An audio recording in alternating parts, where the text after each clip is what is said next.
Vem cá, você já parou pra pensar qual é o seu álbum preferido do Michael Jackson? Comenta aí. É Thriller? É Dangerous? Me conta. Mas eu tô aqui pra te contar hoje sobre outra coisa. É que existem 2 álbuns que talvez você não esteja considerando e talvez você nunca tenha ouvido falar sobre. E eu tô aqui pra resolver esse problema, viu? Mas antes, vamos começar do início, né? Ou infelizmente do fim.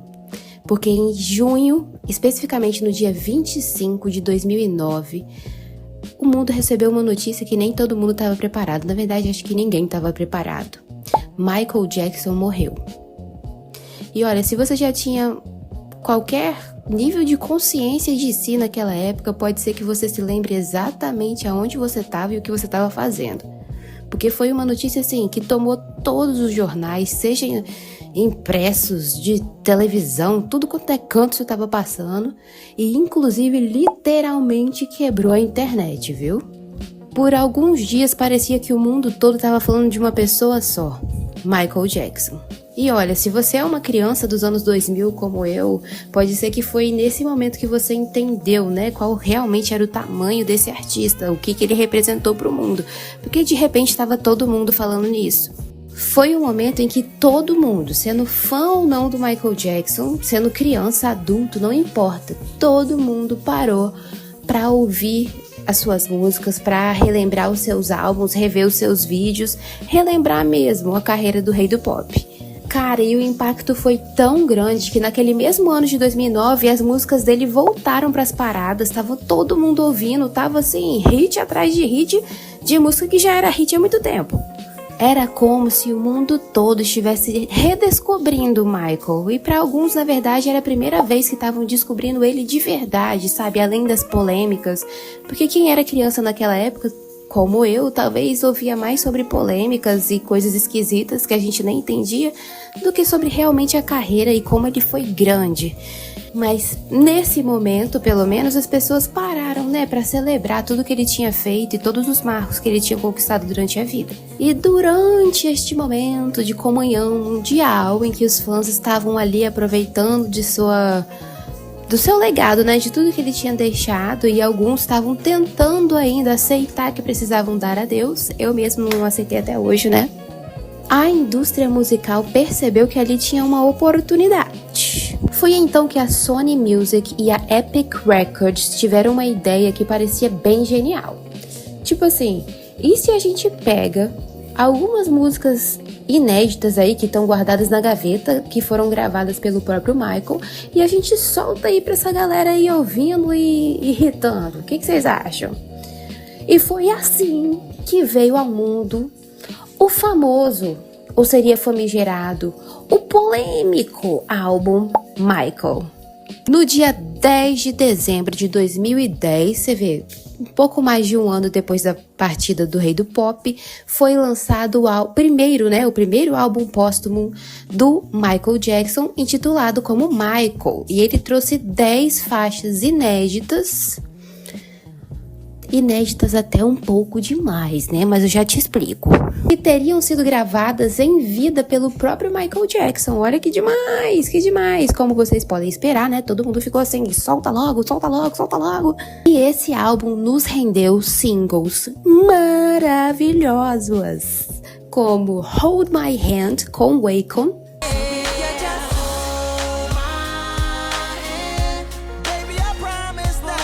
e Hollywood Tonight.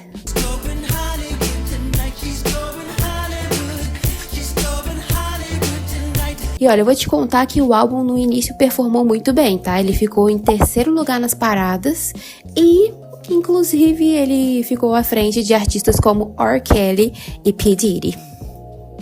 Eu precisava falar isso? Eu não precisava, mas eu quis. Gente, mas é claro que ia dar certo, né, gente? Tinha como dar errado?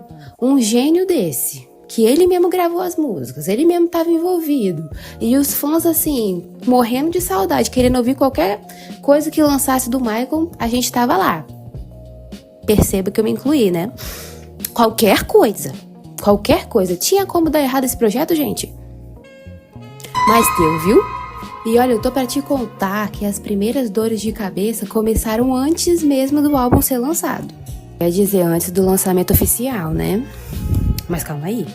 Como eu mencionei antes, no dia 10 de dezembro seria lançado esse álbum maravilhoso com 10 músicas inéditas. Mas o que aconteceu? No dia 6 de dezembro, o TMZ postou que todas as faixas tinham sido vazadas na internet. É isso mesmo, o álbum inteirinho tinha sido vazado na internet uma semana antes do lançamento oficial. Complicado, né, gente? O que será que rolou? Ninguém sabe muito bem, né? Quer dizer, talvez a galera lá da Sony saiba, mas a gente não sabe o que rolou. Eu sei que no dia 8, ou seja, 2 dias antes do que seria o lançamento oficial, a Sony disponibilizou lá no site oficial do Michael Jackson uma preview pra gente escutar as músicas, mas tava tudo lá já, né, gente? Foi um pouco, né? Sendo assim, o álbum tão aguardado, tão falado das 10 músicas inéditas do Michael Jackson vazou no dia 6, já estava disponível para ser ouvido no site no dia 8 e no dia 10 veio tão grande lançamento, né? Enfim. O outro bafafá que aconteceu, menina, não foi nem nas músicas do álbum, foi na capa. A arte da capa desse álbum foi feita por um artista chamado Kadir Nelson, com a intenção de reunir ali, né, os momentos mais icônicos da carreira do Michael, os maiores momentos mesmo.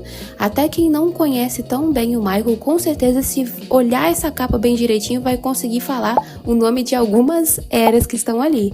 E não só os maiores momentos, mas também pessoas, talvez. Porque é o seguinte, eu particularmente acho essa capa maravilhosa. Mas teve um ser humano que não curtiu. Não achou tão lindo, não. E foi ninguém mais, ninguém menos do que Prince. Acontece que, antes do lançamento ainda, a Sony liberou pra galera ver como que seria a capa do CD. Ei, galera, vai ser assim, ó, Michael, uau, aí todo mundo, que demais!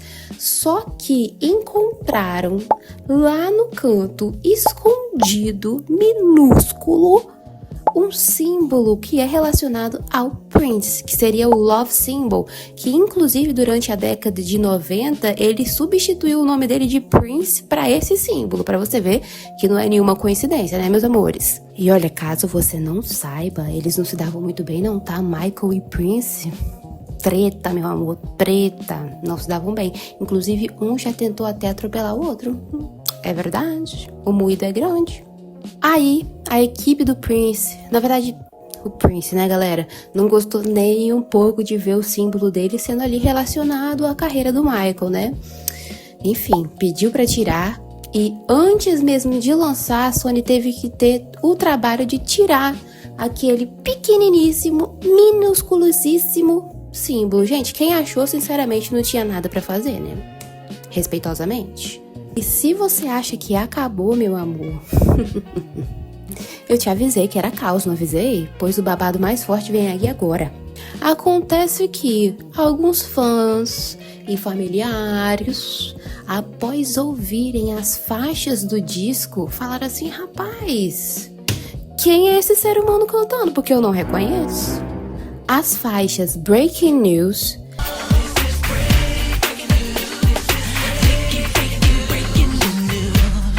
Monster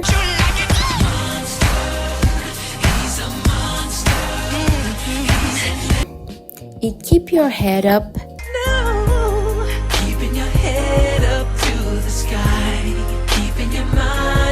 levantaram grandes suspeitas se quem estava cantando ali realmente era o rei do pop, menino. O nome do álbum é Michael, mulher.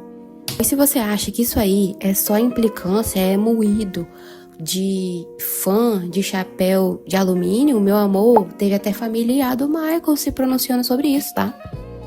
E olha, o bafafá foi tão grande, o barraco foi tão grande na internet, que em 2014 uma fã chegou a processar a Sony Music por propaganda enganosa, falando que estavam vendendo um álbum ali, falando que é do Michael Jackson, botaram o nome do Michael, com a cara do Michael, tudo do Michael. E aí, bota uma voz ali que não é do Michael, se explique aí, meu filho. Se explique aí, tá querendo enganar o cliente? Tá querendo enganar o cliente? Eu sei, meu amor, que esse processo se estendeu até 2022. Realmente não deixa o homem descansar em paz, né? Até 2022 esse processo rolou. E ele foi encerrado, na verdade, foi por um acordo entre as partes, né? Só que assim, curiosamente, apesar da Sony nunca ter admitido nada, em 2022 eles removeram as faixas do CD. Tipo assim, no lançamento de 2010 tem lá as 10 faixas. Mas quando você vai entrar no Spotify, por exemplo, houve, né, um relançamento desse álbum sem as 3 faixas mais polêmicas. Mas mesmo assim, os bonitos falaram que não tinha nada a ver com isso não, gente. Não tem nada a ver com isso não, é porque os fãs estão ficando distraídos. É por isso. Claro que sim, Sony Music, claro que sim, ó. Claro que a gente acredita, meu amor. Gente, eu não preciso nem falar, né, que depois disso os fãs do Michael Jackson ficaram totalmente desconfiados da gravadora, né, gente? Porque é música vazada, é capa que é uma capa, depois é outra capa. E aí, no final das contas, tem até música que, supostamente, por motivos legais, supostamente, não teriam nem o vocal do Michael Jackson. Gente, não dá, não dá. Ficou todo mundo assim com o pé atrás. A situação não tava legal, não. Mas eu tô pra falar pra você que se tem uma coisa que a Sony não tem medo, é de cara feia. E você acredite ou não, em uma segunda e corajosa, mas muito corajosa tentativa, a Sony fez de novo. E olha, eu tenho que admitir que eles fizeram bonito, tá? E em março de 2014 veio a notícia que o mundo não acreditou. Escape, o novo álbum póstumo do Michael Jackson, seria lançado naquele mesmo ano e com 2 versões, uma padrão e uma deluxe. A dona Sony é afrontosa. Só que dessa vez o projeto era um pouco diferente. Eles queriam pegar músicas inéditas e renovar elas, dar uma repaginada para dar uma cara mais contemporânea, sabe? Uma cara mais anos 2000, anos 2010. Só que aquela coisa, né? Ficava aquela pergunta na cabeça dos fãs. Será que dessa vez dá pra confiar? E se em 2010 o lançamento de Michael deixou todo mundo injuriado, chateado, nervoso, ó, cheio de ódio no coração, o lançamento de Escape, na verdade, trouxe até uma certa expectativa, mas também medo, né? E olha, essa expectativa não é por qualquer razão não, tá, meu amor? É porque esse álbum tinha uma característica aí que deixou todo mundo assim, acho que pode dar certo. É que os nomes escolhidos pra fazer essa atualização das músicas eram um nome de muito peso, gente, na indústria musical naquele momento. Tinha algo assim de muito arriscado, mas também que tinha tudo pra ser histórico. E a gente precisa fazer uma pausa aqui para eu te ajudar a entender o que eu quero dizer quando eu digo que tem nomes de peso envolvido. O produtor principal desse álbum era ninguém mais, ninguém menos do que o Timbaland. Meu amor! E se não tiver dado ainda para você entender o tamanho deste peso, deste nome, a nossa editora vai colocar aí para você alguma das faixas que já foram produzidas por esse rapaz. I'm bringing sexy back. Yeah. The motherfucker don't know how to act. Yeah. Promiscuous girl, whatever you are, I'm all alone. Oh, you don't mean nothing at all to me. Goes around, goes around, goes around, comes all the way back around. If you want it, you already got it. If you thought it, it better be what. Olha, se você tava vivo nos anos 2000, é impossível que você tenha escapado dele. Gente, vocês estão entendendo o porquê que, com todo o bafafá, com todo o caos que foi o disco Michael, mesmo assim, os fãs geraram uma expectativa positiva? Pô, cara, vamos combinar, né? E a abordagem também desse disco seria totalmente diferente do anterior. Não era mais algumas músicas que pegaram da gaveta e jogaram ali. Eram músicas escolhidas a dedo e repaginadas com um som mais contemporâneo, sabe? A gente teria dessa vez 2 versões do álbum. Uma com as músicas repaginadas e a versão deluxe, que trazia inclusive as demos originais do Michael. Além do que eu já falei, né? Nomes importantíssimos pra fazer esse trabalho. Não pegaram qualquer pessoa na esquina, não, meu amor. Não pegaram qualquer pessoa aí no meio da rua, não. Olha só, a gente tinha L.A. Reid, Timbaland, Rodney Jerkins e Stargate. Todos trabalhando juntinhos e de mãos dadas pra atualizar o som do Michael sem perder a essência do cara, meu. Não tinha como dar errado. Tinha como dar errado? Tenho que te falar que dessa vez não deu errado mesmo. Não deu, não tinha como. Em maio de 2014 veio ao mundo, nasceu Xscape e deixou todo mundo em choque. Porque não era só melhor do que o Michael, o álbum Michael, né? Não era só melhor, ele era muito bom. Muito bom. Meus amores, o Michael nunca decepciona, né? E o Timbaland também não. O álbum foi bem recebido tanto pelos fãs quanto pela crítica, que chamou ele de surpreendentemente vital. Meu amor, tem como ser humilde? Tem como ser humilde desse jeito? Não dá. Além de debutar em segundo lugar nas paradas americanas, ele ainda ficou em primeiro lugar em mais de 50 países, meu amor. E além disto, ele também irritou aqui em casa, viu, bebê? Mas fica aí que eu já te mostro essa preciosidade. Aguarde. Gente, o CD trouxe como primeiro single a faixa Love Never Felt So Good, que foi lançado com 2 clipes, né? Um clipe solo e um outro clipe da versão com Justin Timberlake.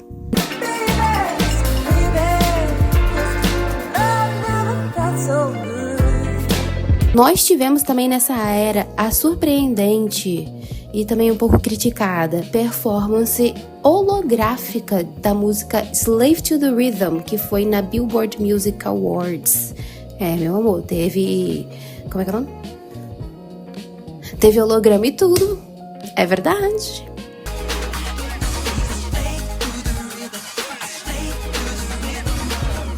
E a gente teve como segundo single a maravilhosa, a estupenda, a incrível, a chocante, A Place With No Name.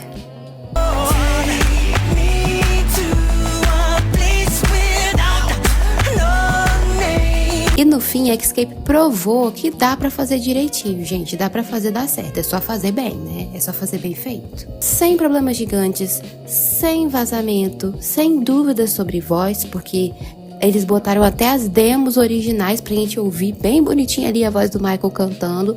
Simplesmente um trabalho bem feito. E talvez pela primeira vez desde 2010 a gente tenha tido aquele sentimento de que o legado do Michael estava em boas mãos. Mais ou menos, né? Estranho falar disso falando da Sony, sei lá.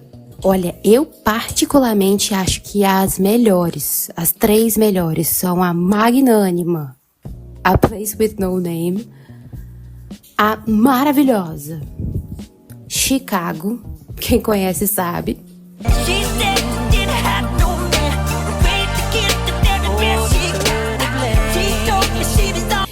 e a mafiosa Blue Gangsta. The Blue Gangsta. What you gonna do? Gente, confia. E escuta uma atrás da outra. Vocês vão ver que é coisa de outro mundo. É muito bom. Simplesmente muito bom. E pra você que esperou comigo até o final, vou te mostrar aqui, olha, a versão física de Xscape. Essa daqui eu ganhei do meu irmão, obrigada, Vicente, lá em 2014.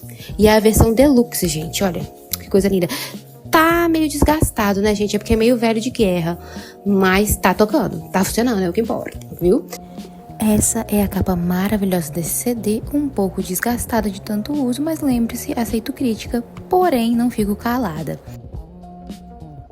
Aqui atrás nós temos as músicas, tanto as demos originais como as músicas repaginadas. Assim que a gente abre, a gente tem essa foto maravilhosa e olha que efeito moderno somente Michael Jackson poderia fazer. Aqui temos o disco com as músicas, que também já tá bem usado, gente, vamos perdoando aqui. E o disco que vem um documentário com comentários dos produtores, que é demais. Nós temos aqui também aquele folhetinho que vem com cada música, a letra das músicas, e o legal é que mostra também o ano que foi gravado e o contexto, aí uma historinha por trás de cada música, que demais, não é mesmo? Olha aí, todas as músicas, que demais. E temos também um pôster, assim, olha isso, gente, olha que autoridade, até a luz até caiu aqui, ó, ficou nervosa mas não aponta o dedo na minha cara não, viu? E é isso, gente, na minha opinião, quando a gente faz um trabalho assim, com cuidado de verdade, né, respeitando o legado do artista, tem como dar certo. Michael foi um caos, um desastre. Mas a Xscape veio aí mostrando que é só fazer direitinho, é só fazer querendo fazer, que dá certo. Eu gosto desse álbum, na verdade eu gosto demais, eu escuto bastante, assim como os outros. E eu queria saber, você já conhecia algum desses dois álbuns? Já tinha ouvido alguma dessas músicas? Quando você parava pra pensar qual era o seu preferido, você considerava esses dois, gente? Eles são excluídos, tadinhos, tem que lembrar deles. Me conta tudo aí nos comentários. E por favor, gente, deixa um like nesse vídeo pra dar aquele incentivo, né? Se inscreve no meu canal. Vamos apoiar criadores pequenos da sua cidade. Vamos, gente. Vamos, meninas, mulheres. E de que cidade eu sou? Da sua cidade, meu amor. Pode se inscrever. Venha. Um beijo.